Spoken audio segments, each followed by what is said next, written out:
The coronavirus, which began in China, in the Wuhan city in the province of Hubei, has been an issue that has confronted us on an international scale, but also here within the region. Persons have been a little worried about, what is going on with the coronavirus and whether or not they're at risk, etc.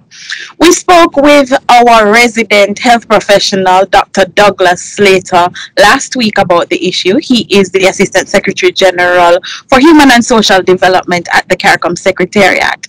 Today we have with us the Executive Director for the Caribbean Public Health Agency, CARPHA. CARPHA, of course, is the leading agency that handles issues such as diseases and other health concerns within the region. Dr. Joy St. John is here with us. Thank you so much for joining us via video conference, Dr. St. John. Thank you so much. It's really good to have this opportunity to speak with you. Thank you as well. I want us to start by just you giving us a brief overview of what the coronavirus is, now being called COVID-19 by the World Health Organization. Can you just give us a brief overview? What is the coronavirus? Well, let me talk about the novel coronavirus. The novel coronavirus, which has been named COVID just now by the Director General of the World Health Organization, is a member of the family of coronaviruses. And the family of coronaviruses have given us diseases of note: SARS, MERS-CoV. But this one, even though it's in the family, is quite different. So different that there's no medication that can counteract it, neither is there a vaccine.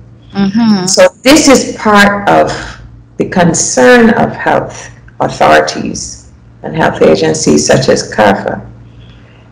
Not so much that it's a coronavirus, but it's one for which we don't have any treatment. And the other thing about novel coronavirus or COVID, I'm not sure if it's COVID or COVID because it's just been named. Right.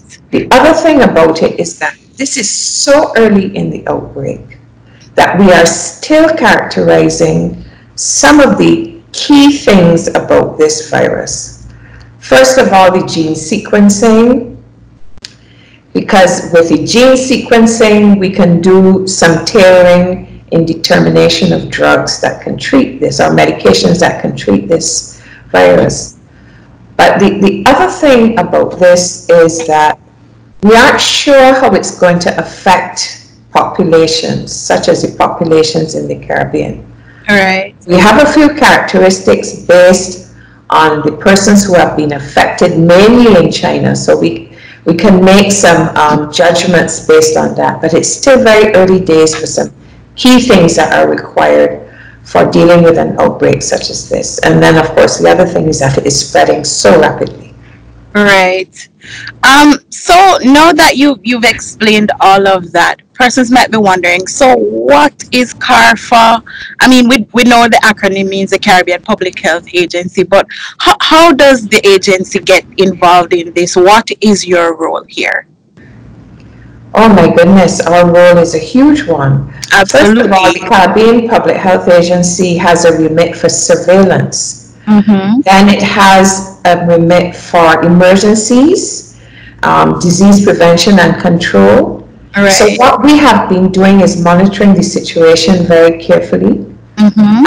And our role is to ensure that we have credible information, analyze that information, and package it in ways that are tailor-made for the Caribbean.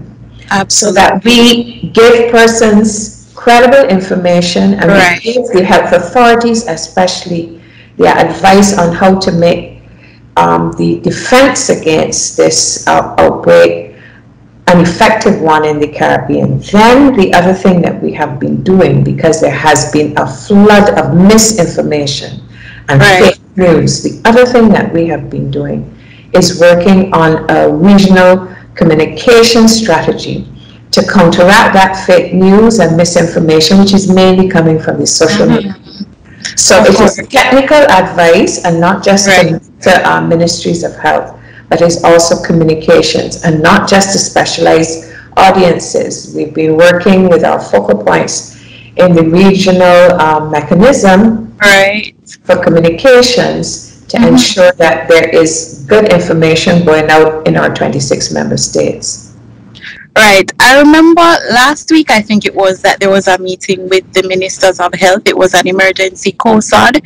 And coming out of that meeting, they did say that a communications plan would be drafted in relation to this situation. Can you give an update as to where that communications plan or strategy is?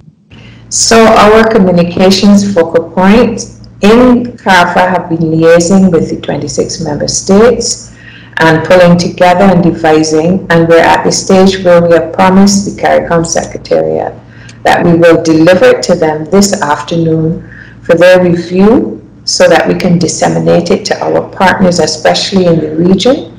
Right. And then, of course, it has to go to the heads of government. Right, and that is when things will, I guess, the information will go out there. But of course, there are agencies and governments, etc., have been doing their own thing with trying to get information to the public, yes? And to their... Yes, they've been doing their own thing, but a lot of their own thing has been guided by what our network, as well as our CARPHA team has been putting into the system. Absolutely. So it definitely is a network of communications among each other for us to have a regional approach. Yeah, so some of the things that CARPHA has done, we have convened the incident management team, and that team has been working to produce a huge number of documents. We've produced 9 situation reports. We've produced technical guidance. We've been doing a lot of interface as well with the tourism sector.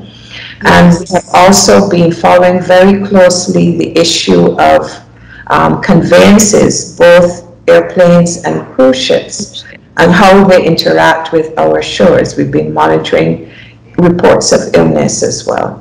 Yes, because I know the cruise ships and them being allowed to dock and all of that, there have been a number of incidents across the region. How is this being handled by CARPHA and by extension CARICOM and the member states?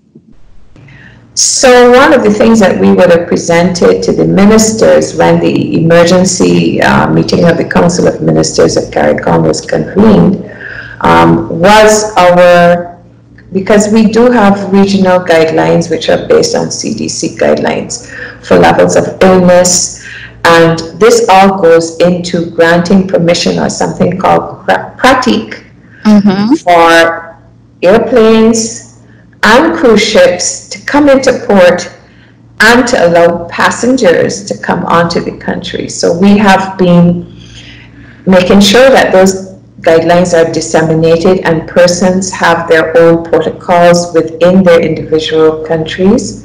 And then to support where there are issues of concern, we have been providing the member states with guidance so that they can make their decisions about granting pratique or not, based on the level of illness in keeping with these guidelines. I see. Now, I want us to just take a brief look at, well, you know, in China, it has been reported that there have been over almost 43,000 cases of the virus. The exact figures is 42,700 with over 1,000 deaths there. But the figures from outside of China is significantly lower, 393 cases, I'm told, and only 1 death so far, even though, you know, 1 death is still too many.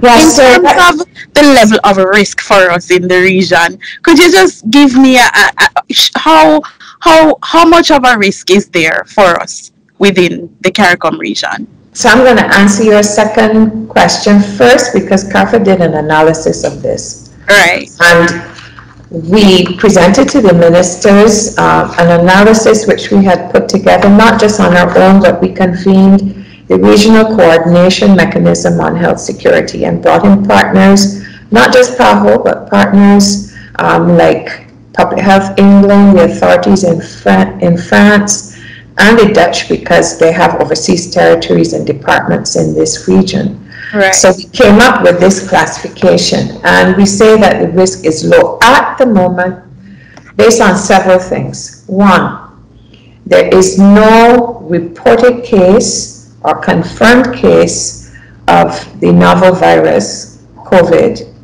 in the Caribbean. Two, Right. there are several layers of screening from the epicenter of this outbreak, Wuhan city, Hubei province, and China, Of and course. the main ports, especially the airports, through which persons must travel. So you know there are no direct commercial flights to any of our member states. There were in the past, but they're a long past, but they're none now. And so they go through And by specific direct ports. flights, you mean direct flights from China? China straight into one of our Right. countries. So they go Right. through ports where there is screening. Mm-hmm. And as well, in partnership with Impacts, we have been tracking persons from China, not just Right. Wuhan. We have been tracking persons from China. And if you get past all of those screens, then there are protocols at the airports and seaports. Now, there are ports and there are points of entry. Right. And here is our weakest link, because we have islands and we also have land masses with borders where there may not be ports that are manned in the way in which we know that there are good measures in place. Mm-hmm. So if someone does get through one of those areas, we have also worked with the ministries of health to ensure that they have tracking of illness which they report to us. Right. And we're monitoring to see if there has been an increase in the syndrome of influenza-like illness. Mm-hmm. That's been happening in our member states above the levels that we were aware of from trends from before. So this is why we're saying it's low. But we're watching the international situation with great care. And if there are changes, we will adjust it. Absolutely. Which makes sense. But I wanted to talk to you about those numbers. Mm-hmm. As of yesterday, 42,766 confirmed cases. Right. So the majority of those are in China, and that is a function of the phenomenal measures that China has instituted. Oh. The ways in which they have curtailed and even stopped travel into, out of, and even within Wuhan. Mm-hmm. Measures they have put in place for screening, etc., etc. And of course, although WHO does not encourage restrictions on travel and trade, Right. the commercial airlines have more or less quarantined China. There is really hardly any plane going into or out of China. So getting people out of China has slowed down considerably. I see.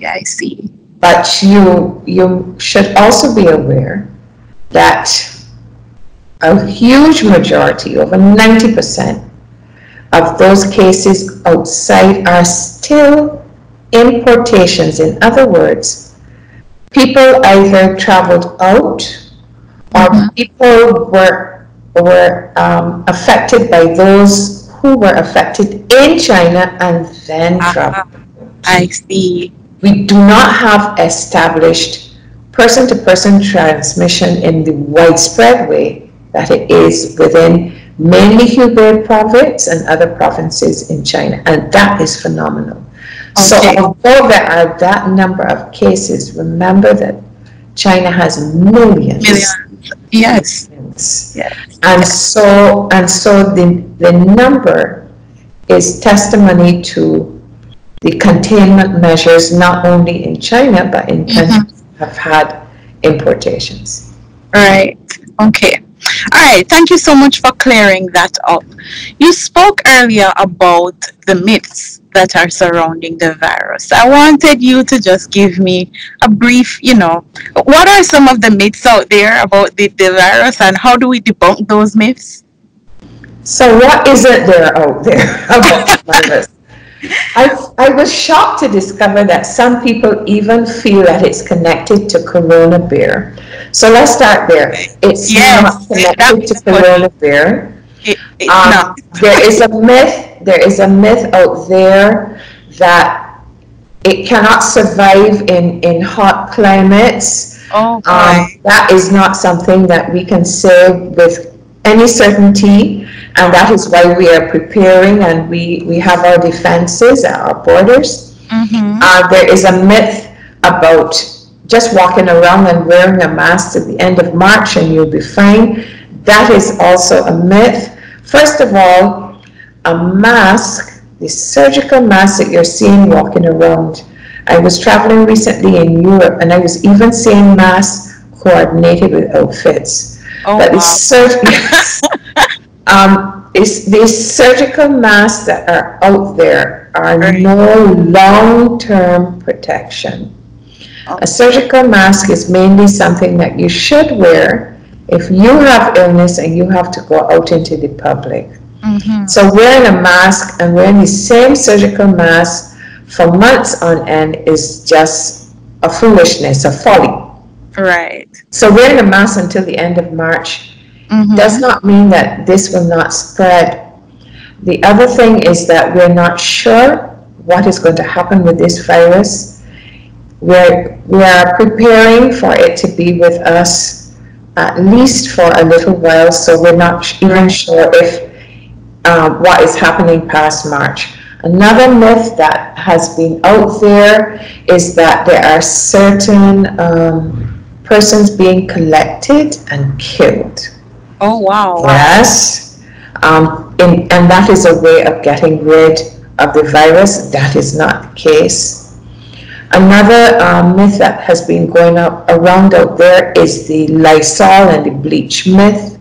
That if you drink Lysol and bleach, that would get rid of the coronavirus. Yes, I spoke to Dr. Slater about that one. It's insane to me that people would actually drink Lysol and bleach. It's a myth of not only epic proportions but dangerous. Absolutely. And it all has arisen because the novel coronavirus is a member of a family. So in the past, when we had outbreaks, people just put the name as something that their agent can get rid of. And people were saying, oh, this is not new, so we just need to use this. But that is not the case. This is a new version of the virus. And you cannot expect that Lysol or Clorox, which you are told not to take internally, just drinking that is going to get rid of it. That is not the case. It will get rid of you by killing you. So I am here to repeat what we're saying because we put out a video about this. Sure. Do not use it. Do not. Do not use it. And then let me see they're the conspiracy theories. That there are a group of people coming from China to fly into a country to spread it to people. None of this is true. One of the worst things that I have seen is, this is not a myth, but this is a behavior. Some people are persecuting people who look like the Chinese. Oh dear, and that is never a good thing. Never anything that I could agree to. And then of course there's the things like it's a Chinese restaurant, so if you eat food there, the food is made in China, or the items are made in China. This is all nonsense. It's all nonsense. It's all nonsense. Right. So now that we know that what's not true and what is. What can we practically do? What precautionary measures can we take individually to kind of prevent ourselves from getting the virus, if there are any things that we can do? So you know that the disease is characterized by cough, cold, difficulty breathing. It may go on to pneumonia. Mm-hmm. And so immediately we know that we have to be washing our hands frequently. Yes. If water and soap are not available, we can use alcohol-based sanitizers, at least 60% alcohol. Rub your hands until your hands are dry. Keep your hands out of your face, out of your eyes, your nose, your mouth. So good hand hygiene. Right. The next thing is cough etiquette. Either cough into or sneeze into a tissue and dispose of immediately, and that doesn't mean dropping it on the table in front of somebody. Oh my gosh. Into a covered receptacle, or you cough into your elbow. Yes. So you're not doing this and then rubbing it on everything everybody else. On somebody. Yeah. And then if we get importation of cases here in the Caribbean, and if we have person-to-person transmission established, if you are ill, don't decide you're going to work and tough it out. Make sure that you are seen by a doctor. And you get checked. Yes, and if you have to come out in public for a short while, use a surgical mask then. Right. And the other thing is social distancing. If we do have establishment, for example, if we have a mass crowd gathering and you feel you're ill, don't be going into that crowd and hugging up everybody and rubbing up. Exactly. Don't go to a Pagua celebration or carnival or any of those things if you are presenting with those symptoms. Yes? Let me make a disclaimer. There is no reported or suspected case in Trinidad at the moment. So let me tell you, I plan to enjoy Carnival this year. Absolutely. So there's no need to worry about Carnival at the moment. Well, so Carnival. Those are the things that I think that we need to push, because people are fixating on masks, and if a mask is not used properly, it's no help. We also have videos about that on our website. Right. And the other thing too is that the masks are really important for healthcare workers who have to interact with someone who is suspected or proven to be suffering with the disease.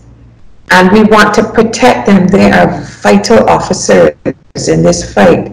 So we don't want people to be buying up masks and then our healthcare workers cannot get them. Because the other thing about what is happening with China, China was a major producer of personal protective equipment, including the masks. So we have interrupted the supply chain. Right. China. Of course. So just to wrap up, Dr. St. John, I wanted to find out from you, in the event that we have an outbreak in the region, how ready are we to handle such a situation? So let me give you a good view of the expanded response, because you're speaking to me. Yes, it is a disease outbreak, but a multi-sectoral approach is critical. Even now, while we're trying to protect our borders, right, the role of immigration and customs and our port health and other officers at the port, that's critical. That's multi-sectoral. So the whole approach has been to work with our partners, SEDEMA, IMPACTS, and have, to put it simply, all hands on deck in a very coordinated way. Right. The other thing that we're working with, and this is specifically with our public health agency, the sister and brother public health agency, is to craft a health response to deal with the illness. Right. So we are not aware of precisely how this illness will impact in the Caribbean, but we do know some things about what is happening in China.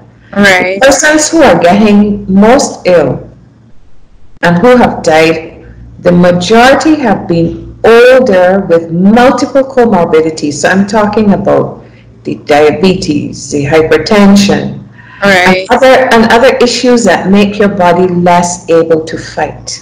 Right. I guess And compromised immune systems. Well, that isn't quite clear.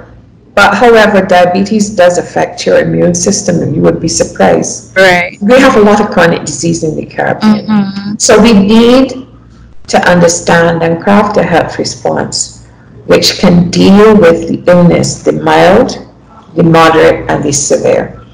I see. So this is what we're working on to ensure that the health systems are prepared to deal with that. Okay. And of course, I need to tell you, that's one of the things that I forgot to tell you that CARFA just started doing on the weekend. We have the capacity to test for the virus. Right. We started testing samples. I did see that on your social media. I saw that. Well, thank you so much for sharing with us, Dr. St. John. You have cleared up a lot of the myths, and you've provided us with some very valuable information on this novel coronavirus now being called COVID-19. We appreciate your time. Thank you very much. Thank you.